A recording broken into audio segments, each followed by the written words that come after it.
Gerard, we're standing in front of Prunella Clough's lorry driver, well, Lorry and Ladder 1 of 1952.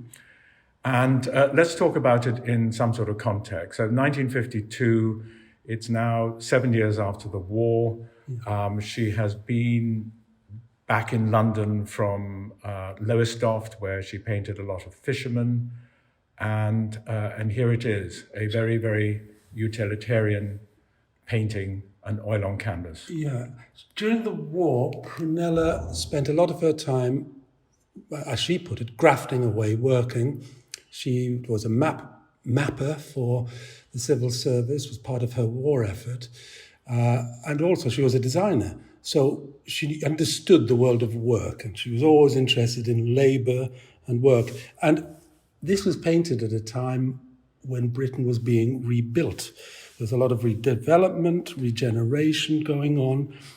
So this is a painting concerned with work, concerned with labour and the reconstruction of Britain. She doesn't consider the driver as a character or a personality, bottom right-hand corner. He's much more angular, treated in an angular fashion, in an almost semi-abstract manner, like the objects of his labour, like the accoutrements, the ladders and the bits of scaffolding, the rope in the back of the lorry. So, in a sense, workman and lorry are united and painted in a similar style. The colours are very muted. That's right. So was there a lack of paint in 1952, or I don't think that would have been the point. Prunella is a colorist. Yeah. We know this from her later works and everything else. She knows the value of color, but I think here the color is muted. It's utilitarian, as we were saying. It's the color of metal and wood and rope and mud. The building site. These are the colors she saw on the building site. It's Britain in 1952. Yeah. It's muted and it's grey. And it's dull.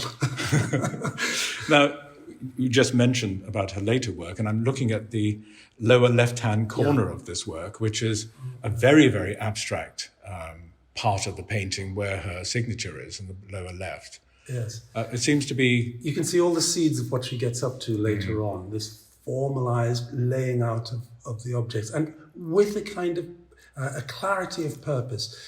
We've got to remember she was a designer, Prunella, so everything is placed absolutely, some of the forms going right off to the edges of the picture, almost like guy ropes, holding the composition in place here. And the imagery hovers between abstraction and figuration. And this is the area where Prunella excelled.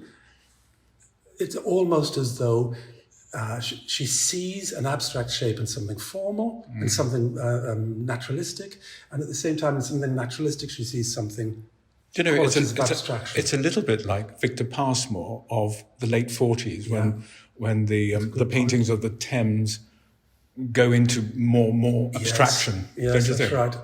So it's a sign of things to come.